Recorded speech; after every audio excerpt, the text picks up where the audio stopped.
우리 주신 하나님 말씀은 열왕기상 19장 9절에서 18절까지 말씀입니다.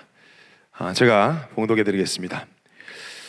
엘리야가 그곳 굴에 들어가 거기서 머물더니 여호와의 말씀이 그에게 임하여 이르시되 엘리야야 네가 어찌하여 여기 있느냐. 그가 대답하되 내가 만군의 하나님 여호와께 열심히 유별하오니 이는 이스라엘 자손이 주의 언약을 버리고 주의 제단을 헐며 칼로 주의 선지자들을 죽였음이오며 오직 나만 남았거늘 그들이 내 생명을 찾아 빼앗으려 하나이다. 여호와께서 이르시되 너는 나가서 여호와 앞에서 산에 서라 하시더니 여호와께서 지나가시는데 여호와 앞에 크고 강한 바람이 산을 가르고 바위를 부수나 바람 가운데 여호와께서 계시지 아니하며 바람 후에 지진이 있으나 지진 가운데에도 여호와께서 계시지 아니하며 또 지진 후에 불이 있으나 불 가운데에도 여호와께서 계시지 아니하더니 불 후에 세미한 소리가 있는지라. 엘리야가 듣고 겉옷으로 얼굴을 가리고 나가 굴 어귀의 섬에 소리가 그에게 임하여 이르시되 엘리야야 내가 어찌하여 여기 있느냐. 그가 대답하되 내가 만군의 하나님 여호와께 열심히 유별하오니 이는 이스라엘 자손이 주의 언약을 버리고 주의 제단을 헐며 칼로 주의 선지자들을 죽였음이오며 오직 나만 남았거늘 그들이 내 생명을 찾아 빼앗으려 하나이다. 여호와께서 그에게 이르시되 너는 내 길을 돌이켜 광야를 통하여 다메섹에 가서 이르거든 하사엘에게 기름을 부어 아람의 왕이 되게 하고 너는 또 님시의 아들 예후에게 기름을 부어 이스라엘의 왕이 되게 하고 또 아벨무올라 사밧의 아들 엘리사에게 기름을 부어 너를 대신하여 선지자가 되게 하라. 하사엘의 칼을 피하는 자를 예후가 죽일 것이요 예후의 칼을 피하는 자를 엘리사가 죽이리라. 그러나 내가 이스라엘 가운데 7,000명을 남기리니 다 바알에게 무릎을 꿇지 아니하고 다 바알에게 입맞추지 아니한 자니라. 아멘. 오늘은 미션 위크의 마지막 날, 우리 캐나다를 두고 기도하는 날인 동시에 우리 캐나다에 계신 오경수 선교사님께서 직접 말씀을 주시는 날입니다. 그래서 저도 오늘 이 캐나다 옷을 입었습니다. 캐나다 옷을 입고 캐나다 대학생처럼 한껏 꾸며봤습니다. 이 시간에 참 너무나 반가운 우리 3년 만에 뵙게 되는 것 같습니다. 우리 오경성 선생님 말씀 제가 소개할 때 새로운 비전을 주신 하나님이라는 제목으로 말씀을 선포하시기 전에 제가 소개할 때 여러분 그동안 그리웠던 마음을 다 담아서 우리 주무를 함께하는 분들도 제가 목사님께 링크를 보내드려서 아마 생방송 지금 보고 계실 것 같은데 함께하고 계시는데 여러분이 그동안 보고 싶었던 그런 마음을 담아서 제가 소개할 때 큰 박수와 환호성으로 우리 선교사님 맞이하도록 하겠습니다. 3년 만에 불러보는 큰 소리를 불러보는 이름인 것 같습니다. 우리 사랑하는 오경석 선교사님 모시겠습니다.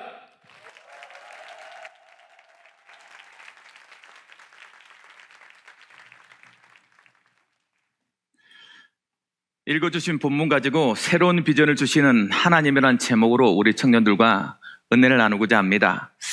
먼저 이런 시간을 만들어주신 존경하고 사랑하는 우리 정서민 목사님과 회장단을 중심으로 한 모든 청년들에게 감사할 뿐입니다.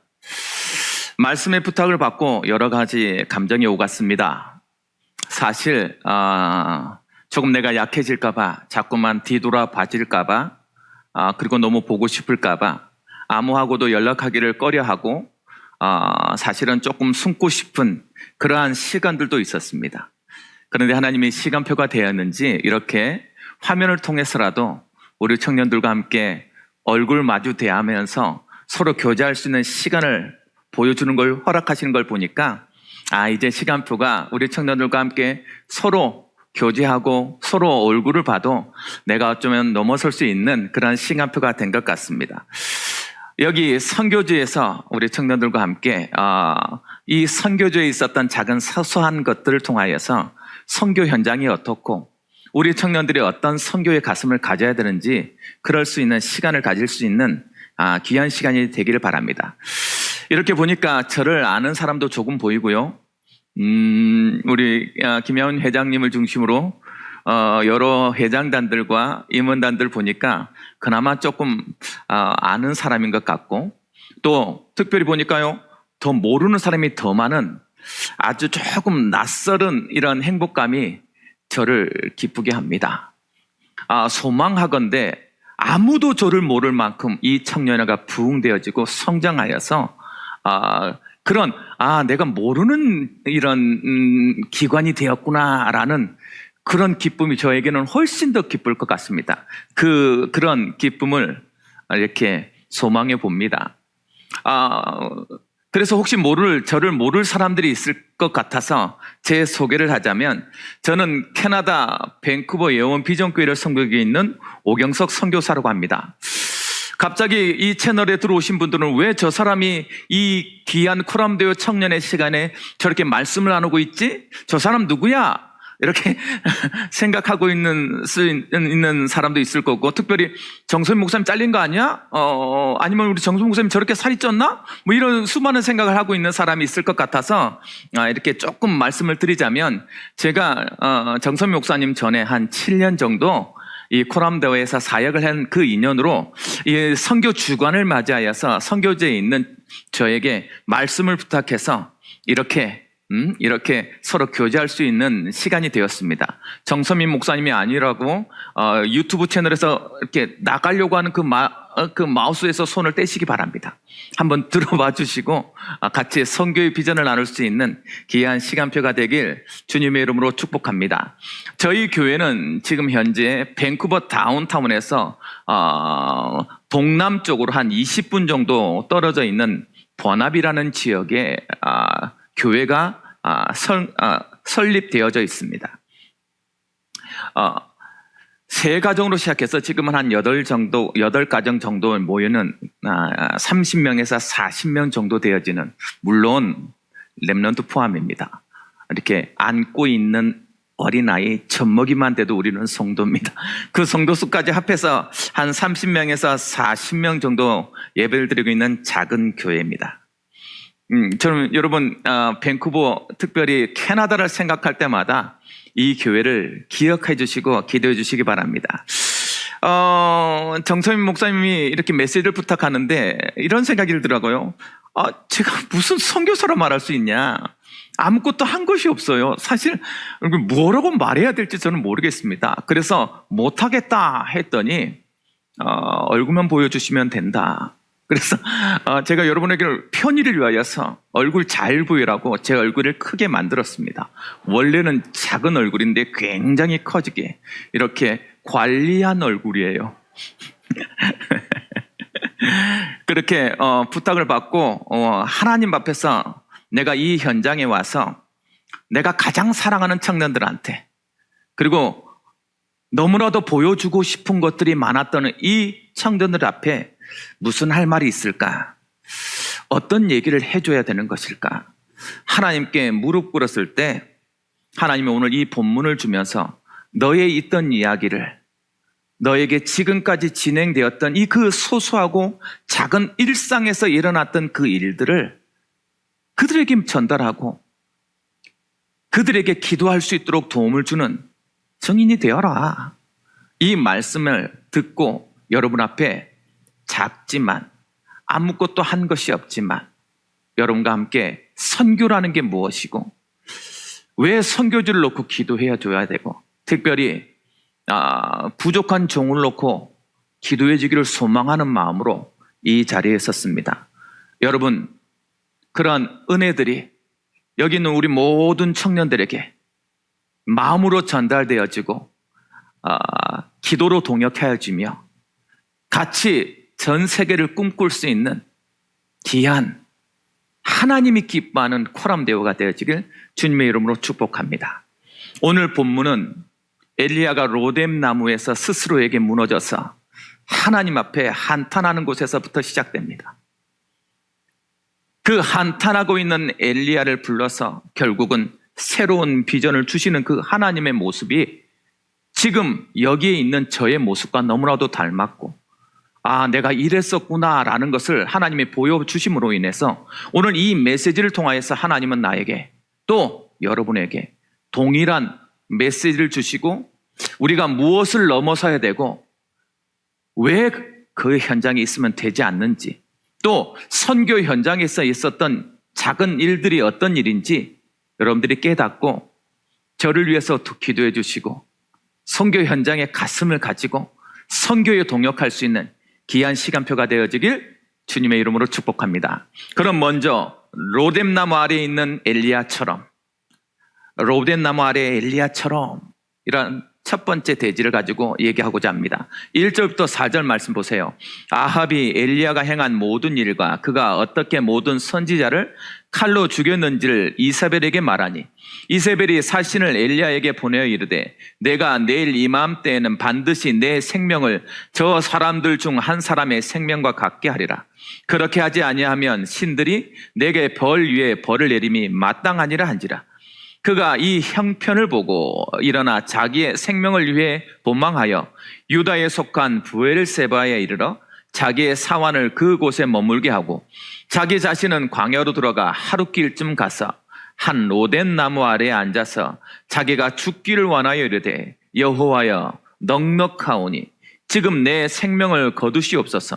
나는 내 조상보다 낫지 못하나이다 하고, 로뎀 나무의 아래에 있는 엘리야의 모습이 선교의 현장의 가장 첫 번째 저의 모습이었습니다. 여러분, 캐나다는 살기 좋은 나라입니다. 그런데 여러분들이 정말로 잊지 말아야 될 것이, 환경 때문에 선교가 되고 안 되고 하는 것이 아닙니다. 선교는 영적인 전쟁입니다. 선교는 영적인 전쟁이기 때문에 가장 중요한 것이 영적으로 어떤 적들과 싸우고 있는 현장이냐가 훨씬 중요해요. 이 나라 현장에 복음으로 영적인 전쟁으로 승리하기가 가장 어려운 지역에 저는 왔습니다. 많은 사람들이 제가 캐나다에 선교사로 왔습니다 라고 얘기했더니, 만나는 많은 분들이 이런 얘기를 해요. 왜 하필 캐나다에 오셨냐고. 아니, 캐나다도 저기 아예 동부 쪽에 토론토에 가시거나 몬트리올에 가면 훨씬 나을 텐데 하필 밴쿠버로 오셨냐고. 여기는 선교 안 되는 지역이에요. 맞아요. 영적으로 가장 강력하게 사단이 막고 있는 지역이었습니다. 그래서 엘리야처럼 저도 모르게 가장 첫 번째 선교지에 와서 한 것이 무엇이냐면, 이 로뎀 나무에 자꾸 숨어 들어간 거예요. 로뎀 나무 아래에 있는 엘리야처럼 첫 번째 사단이 주는 절망감에 빠져버리는 게, 자꾸 사단이 주는 절망감, 벽같이 느껴지더라고요. 벽같이. 안 되는 현장이에요. 할 수가 없는 현장이었어요. 오늘 지금 엘리야가 그 상황, 이세벨이 자기를 죽이려는 그 상황을 딱 보니까, 이건 이렇게 내가 능력을 행하고 그렇게 많은 제사장을 죽이고 하나님의 역사한 것을 보였음에도 안 되는 현장이구나라는 절망감, 이 사단이 심어주는 절망감에 빠진 상태가 저의 상태더라고요. 제가 그 절망감에 빠졌어요. 우리 청년들이 모든 현장에 가서 가장 먼저 느끼는 것은 뭘까요? 그것은 선교 현장이니까 절망에 빠질 거예요. 안 될까? 내 힘, 이 작은 힘으로 안 될 것 같은 그 절망감이 몰려오잖아요. 특히 선교는 영적 전쟁이니까 훨씬 더 할 거 아닙니까? 즉각 내가 조금만 틈을 보이면 즉각 공격해 오거든요. 전쟁이라는 건 그런 거잖아요. 내가 조금만 약해진 곳에 그냥 공격해 오는 거잖아요. 첫 번째 내가 느낀 것은 사단이 준 그 절망감에 빠져들어간 거예요. 이 엘리야처럼 환경에 잠시 눈을 뒀더니, 여러분, 선교는 안 될 것 같아요. 선진국 선교는 훨씬 더 어렵습니다. 우리 정선민 목사님은 잘 알고 계시잖아요. 백인들은 아예 들으려고 하질 않아요. 아니, 유색인들이 말하고 있는 이런 어떤 교감을 별로 하려고 하는 마음이 없어요. 이미 마음속에 어떤 벽을 하나 놓고 들어주고 자선을 행하는 것이지, 자기의 마음을 여놓고 자기의 어떤 문제와 자기의 힘겨움을 이 사람들하고 대화하기까지가 엄청 어려운 거예요. 엄청. 제가 언어가 되었습니까? 준비가 되어져 있습니까? 오직 하나님께서 나에게 약속하신 사도행전 20장 24절 말씀을 잡고, 우리 청년들이 마지막으로 가야 될 곳이 선교지 아니냐, 그곳에 내가 먼저 갈 것이다 라는 믿음 가지고 왔는데, 그 믿음이요, 현실 앞에서 천천히 무너지는 거 있죠. 특별히 그러면 백인들은 그렇다 칩시다. 다른 사람들은요, 여기 있는 한국인들은 복음을 원치 않아요. 복음이 없어도 복음이 없어도 행복할 수 있다라고 말하는 사람들이에요.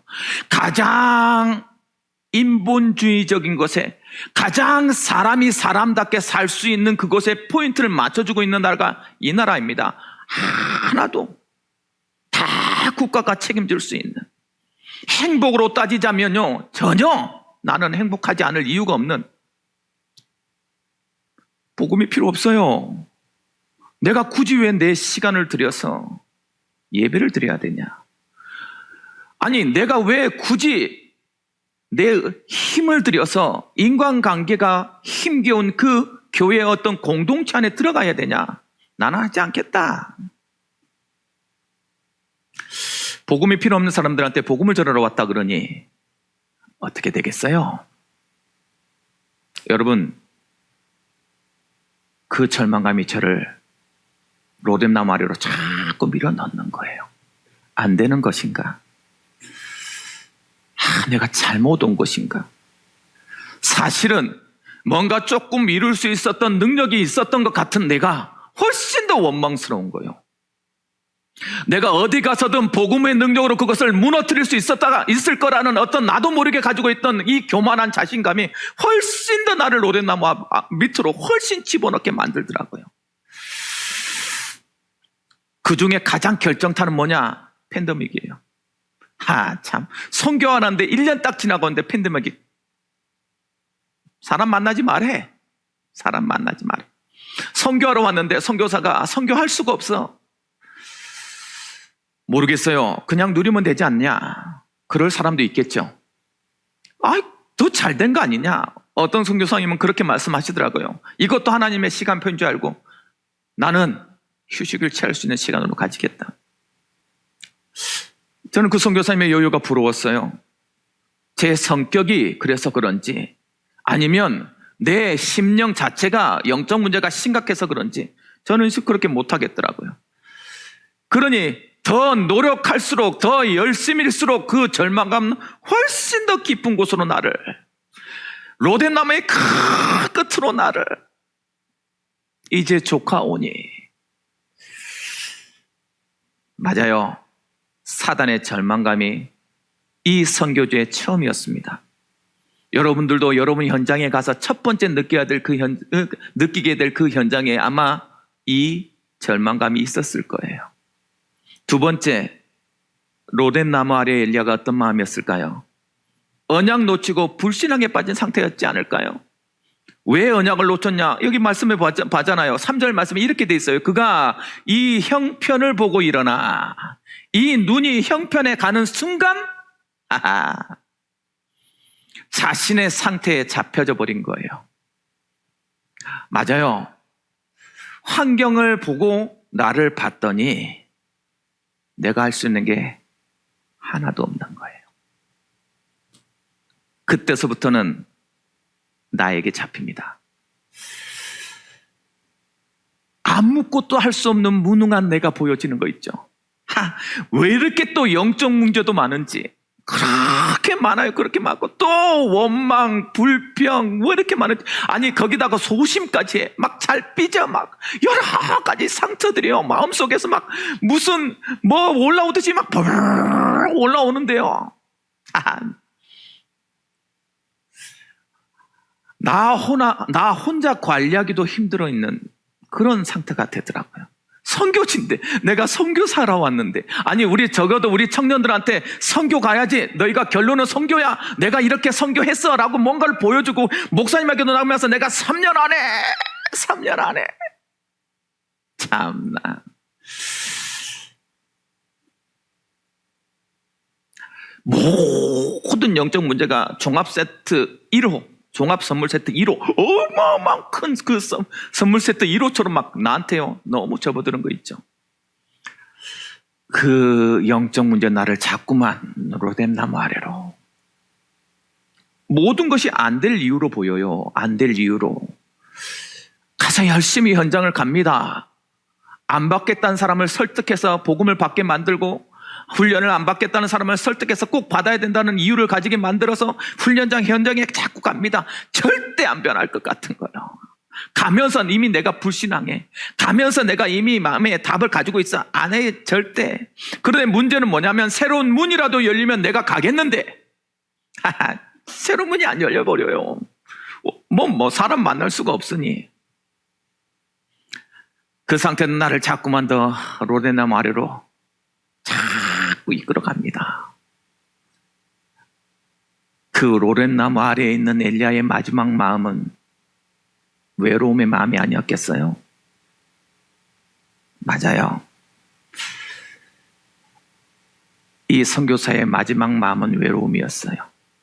그 외로움을 지켜내는 방법으로 혹시나 여러분하고 자꾸 소통하면 자꾸만 그쪽을 바라보면 내가 후회될까봐. 사실 이것도 사실 약해서 그런 거잖아요. 답이 났으면 언제든지 내가 여러분 앞에서 잘못하고 온 것이 아닌데 혹시나 내 마음속에 정서민 목사님의 사역에 조금이라도 방해될까봐 무슨 그렇게 잘난 척하고 교만했는지, 또 하나님이 그 청년에서 모든 정을 띠라고 여러 가지 사건을 통해서 나를 그쪽에 바라보지 않게 했던 그 마음, 그런데 혼자 이렇게 외로움에 착 찾아 들어오는 게 있죠. 아무도 나를 모르는 것 같아요. 아무도 나를 모르는 것 같아요. 특히 선교 현재에서 가장 조심해야 될 것이 말이거든요. 말. 자꾸만 말이 돌면 안 되잖아요. 여러 가지 상처받은 사람들이 모여있는 이 지금 어떤 한 태평양을 건너서 왔다는, 이 집을 이주해서 왔다는 그 자체가 그들에게는 상처요, 그들에게는 큰 위기요, 큰 고비였기 때문에 정말 조심해야 되거든요. 그러니 입을 열 수가 없어. 입을 열 수가 없어. 이런저런 얘기 아무것도 할 수도 없어. 그냥 들어줘야 돼. 문제는 뭐냐면 소망을 잃어버린다는 거예요. 소망을. 로덴나무 아래는 그랬어요. 그렇게 나를 외롭게 그 속으로. 어느 날 비계를 베고 잠을 자기 위해서 눈을 탁 감는데 참 무섭죠. 저도 모르게 내 마음에 이렇게 되뇌고 있는 거예요. 눈을 안 떠도 좋겠다. 하나님, 내가 조카오니 내가 여기 선교지까지 왔잖아요. 이 정도면 내가 할 만큼 너무 잘한 거 아닙니까? 내일 눈을 떴을 때 하나님의 앞이었으면 좋겠습니다.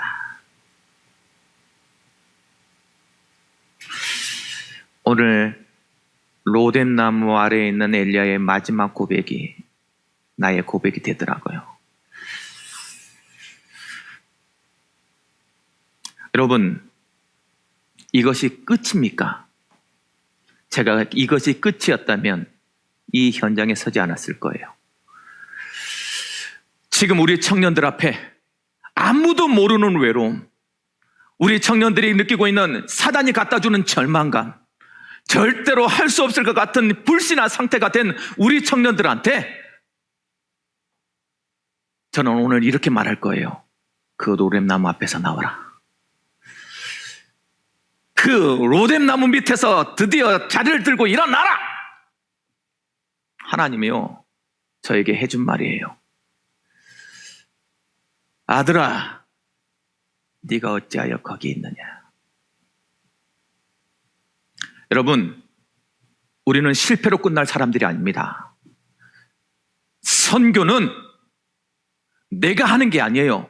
그런데 이 로뎀나무의 엘리야에도 그랬겠지만 이 로뎀나무 안에 있는 여기 오경선 목사의 마음에는 한 곳도 하나님이 없었고 한 곳도 그리스도가 없었어요. 선교는 그리스도 이름 가지고 하는 것인데 그렇게 잘 알고 있는 내가 어느 날 잡혀버리니까 한 곳도 그리스도가 없는 거예요.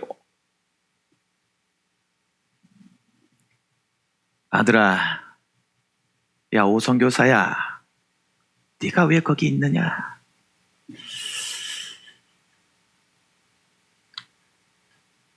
저는 하나님의 부르심을 들었습니다. 그래서 두 번째로 새로운 비전을 위한 부르심입니다. 하나님이 드디어 천사를 보내서 이 엘리야를 위로하시면서 무엇을 요구하냐? 호렙산으로 오라는 거예요. 호렙산으로 오라는 거예요. 그 자리에서 들고 일어나서 하나님의 산 호렙에 이르라는 거예요. 이르라는 거예요. 여러분 말씀 보세요. 5절에서 8절 말씀에 로뎀나무 아래 누워 자더니 천사가 그를 어루만지며 그에게 이르되 일어나서 먹으라 하는지라. 본즉 머리맡에 숯불에 구운 떡과 한 병 물이 있더라. 이에 먹고 마시고 다시 누웠더니 여호와의 천사가 또 다시 와서 어루만지며 이르되 일어나 먹으라. 내가 갈 길을 다 가지 못할까 노라 하는지라. 이에 일어나 먹고 마시고 그 음식물의 힘을 의지하여 40주 40야를 가서 하나님의 산 호렙에 이르니. 새로운 부전을 위한 부르심의 첫 번째는 호렙산으로 부르시는 하나님. 호렙산을 부르시는 하나님. 천사를 나에게 보내주셨어요. 천사를.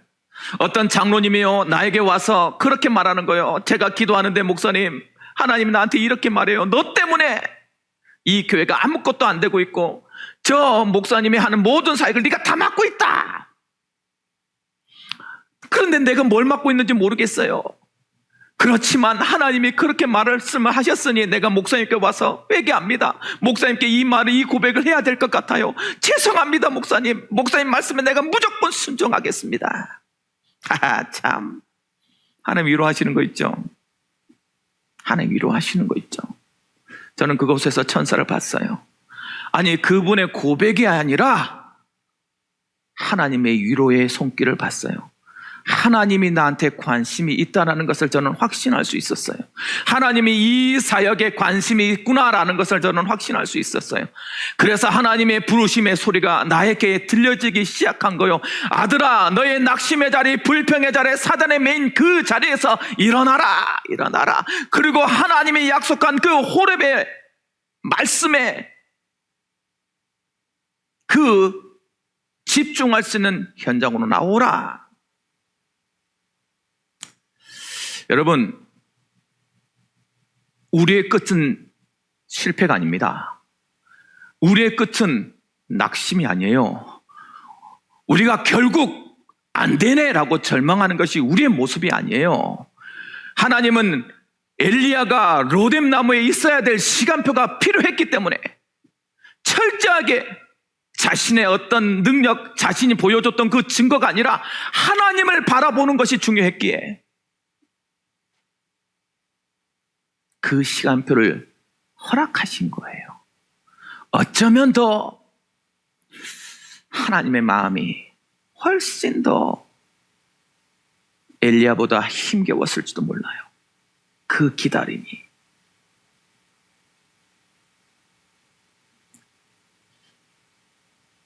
호렙으로 불러주신 하나님의 마음이 어떤 마음입니까? 너의 눈이 지금 어디에 있느냐? 너의 생각이 무엇에 잡혀 있느냐? 네가 무엇을 바라보고 살고 있느냐? 네가 가지는 어떤 큰 증거들? 네가 행했던 많은 능력들? 그게 아무것도 아니지 않냐?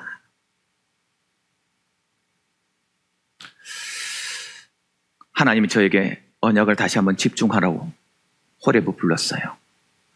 엘리야에게 호렙을 불러서, 호렙산이 어떤 산입니까? 십계명 받은 말씀이 있는 산이에요. 언약이 있는 산이에요. 하나님의 임재가 있는 산이잖아요. 맞아요. 우리는 다시 한번 언약으로 돌아가야 돼요. 하나님께서 나에게 주신 나의 달려갈 길과 주 예수께 받은 사명, 곧 이 은혜의 복음을 증언하는 일을 마치려 하면은 나의 생명을 조금도 귀한 것으로 여기지 아니한다.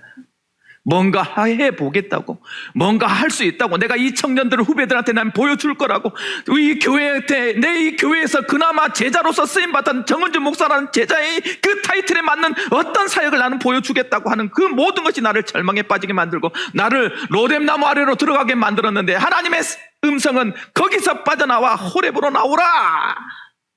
언약으로 다시 나한테 힘을 주시는 거 있죠. 맞습니다. 우리 청년들과 함께 저는 그 자리에서 일어나게 됐어요. 그리고 지금도 그 자리에서 벗어나는 영적 싸움을 하고 있습니다.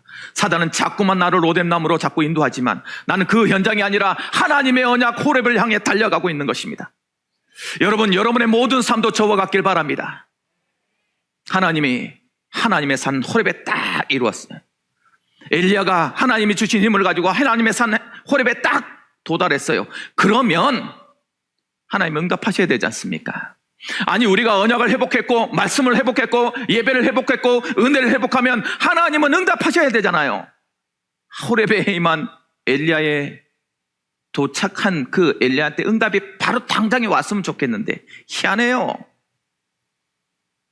하나님은 응답하지 않으셨어요.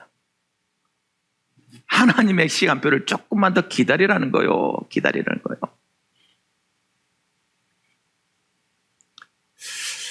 천천히 호렙에 와서 그동안 자기가 했던 많은 일들을 돌아보게 만들었어요. 강한 바람이 일어났고요. 산을 가르고 바위를 부수고 바람 가운데 하나님이 지나간 것 같은데 응답이 안 와. 지진이 일어났고요. 불이 막 일어나서 불 가운데서도 하나님은 일어나지 않아요. 여러분, 하나님의 응답은 그런 것이 아니에요. 하나님은 나랑 대화하고 싶은 거예요. 하나님이 주시고 싶은 하나님의 마음을 전달하고 싶은 거예요.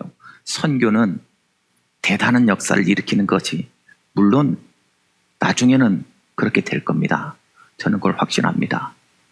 그 이전에 그런 큰 일이 일어나도 바뀌지 않을 중심이 훨씬 더 중요한 거예요.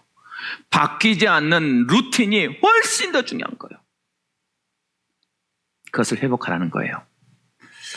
그래서 하나님의 산에 와서 조용히 그 집중되어졌을 때 하나님의 언약은 세밀한 음성 속에 들리는 거 있죠. 맞습니다. 저는 하나님의 위로와 힘을 통하여서 그 로뎀나무에서 빠져나와서 다시 현장을 돌기 시작했어요. 현장밖에 없었기 때문에 저는 한국에서 했던 일을 지금 여기 와서 동일하게 합니다. 전도나 선교나 내가 여기 와서 매일 다락방하고 있고요. 매일 현장을 가고 있습니다. 이게 내가 할 일이니까.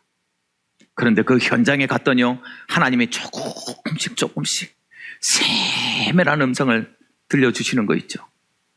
현장에 갈 때마다요, 니즈가 보여요. 현장에 갈 때마다요, 내가 이 밴쿠버에, 특별히 이 캐나다 밴쿠버에 온 이유를 훨씬 더 느끼겠어요. 오기 전까지 느꼈던 아른했던 선교가 이제는 나의 삶의 현장에 와지는 거 있죠. 하나님의 세밀한 음성이 너무나도 선명하게 들려지는 거 있죠. 그 장로님을 중심으로 본격적으로 올해 1월 1일부터 새벽 기도를 시작했어요. 아무도 없는 자리에서 하나님과 대면하는 그 시간에요, 하나님은 나한테 너무나도 많은 충만한 은혜를 주셨어요. 하나님의 행하실 그 일을 바라보도록, 하나님께서 원하시는 새 비전을 바라보도록, 그래서 나에게 하나님이 로뎀나무를 허락하셨구나. 우리의 인생은 로뎀나무에서 끝나는 인생이 아니구나. 하나님은 그 말씀을 하고 계신 거 있죠. 저에게 하나님은 새로운 비전을 주셨어요. 동일하게 엘리야에게도 새로운 비전을 줬죠. 엘리야에게는 3가지 비전을 줬습니다. 첫 번째, 아람 왕과 이스라엘 왕을 바꾸라. 네 선지자 제자를 엘리사를 세워라. 그리고 숨겨진 지천 렘넌트들을 찾아내라. 저는 이 답이요, 저한테 동일하게 왔어요. 아람 왕을 바꾸라는 거예요. 지금 이스라엘 선지자인데, 아니 이스라엘 선지자인데 아람 왕을 바꾸라, 이방의 왕을 바꾸라는 거예요. 무슨 말입니까? 전 세계 문화를 바꿀 수 있는 시스템을 세워라. 저는 그래서 이 나라에 가장 필요한 것이 무엇일까 생각하는 그 중에요, 치유센터를 응답으로 받았어요. 우리 한 장로님, 권사님 부부가 농장을 하고 있습니다. 그 농장 한켠에 조그맣게 치유센터를 건립하겠다고 준비를 하고 있습니다. 여러분, 이 나라가 어떤 나라냐? 어떤 공공기관에서 저희한테 와서 이런 간증을 했어요. 6개월 동안에 6명이 자살했다. 이 나라 한인 경찰이요. 와서 이런 얘기를 했어요. 제가 하루에 40건 콜을 받고 나가는데 다 정신문제 때문에 일으켜진 사건 속에 내가 부름을 받습니다. 하루에 40건. 누구를 대상으로? 한인들 대상으로. 이 나라가요, 약물 중독으로 죽는 세계 1위입니다. 치유센터가 너무나도 보여지는 거예요. 하나님, 문화를 바꾸는 치유센터를 시작하려고 합니다. 하나님이 그것에 응답을 주셨고요. 그래서 그 새로운 비전을 저는 갖게 됐어요. 아람 왕과 이스라엘 왕을 바꾸라는 이 음성은 지금 이 밴쿠버를 잡고 있는 이 흑암의 왕을 바꾸라! 라는 음성으로 저에게 들려줬고요. 치유센터를 세워갈 것입니다. 두 번째, 렘넌트를 파송하는 렘넌트 허브, 파송 허브가 되는 거예요. RUTC를 중심으로 우리는 전 세계 렘넌트를 파송하는 렘넌트 파송의 허브가 될 것입니다. 여러분, 전 세계에 파송할 수 있는 가장 좋은 교육 시스템이 어디 나라에 있을 것 같아요? 전 세계 교육 시스템 1위가 캐나다입니다.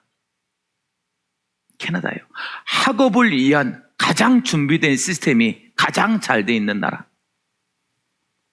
전 세계를 복음화하려면 어디로 가야 됩니까? 로마로 가야 되잖아요.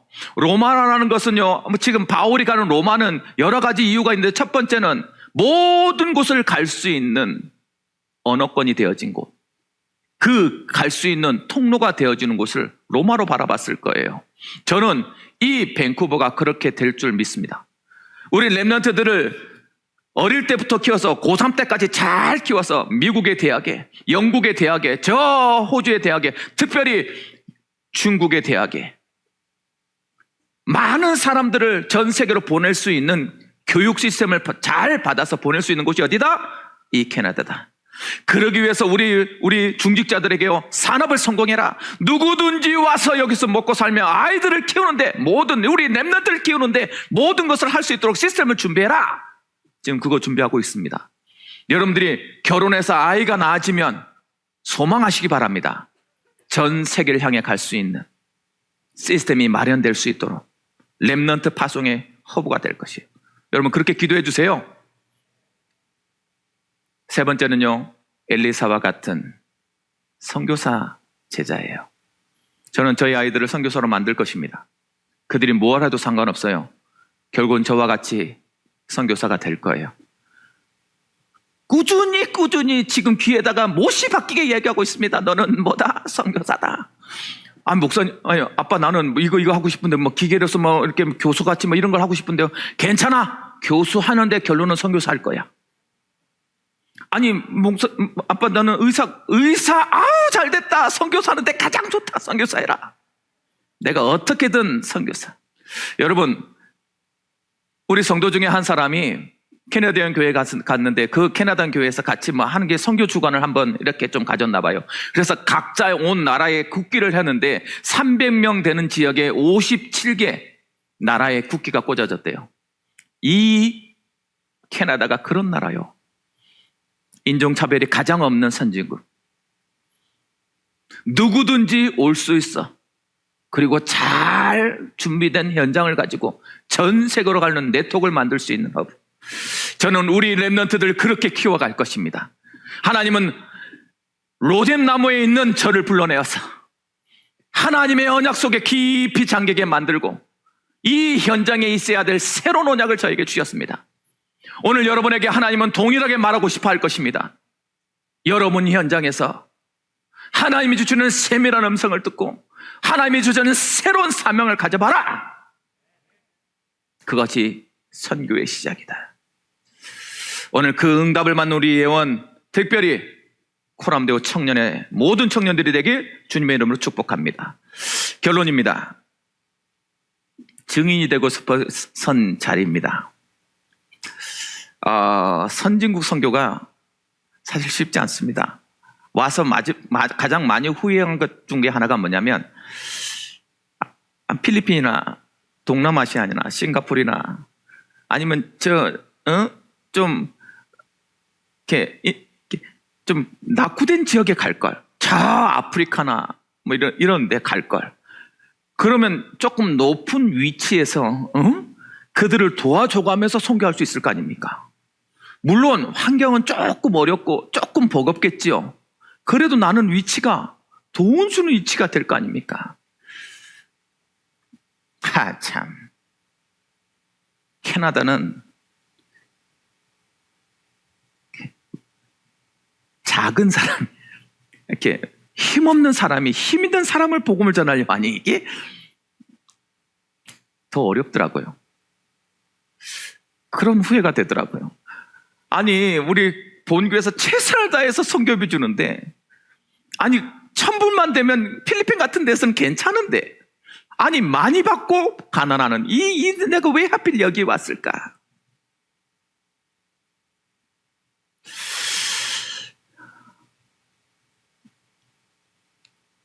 제가 서론에도 말씀드렸지만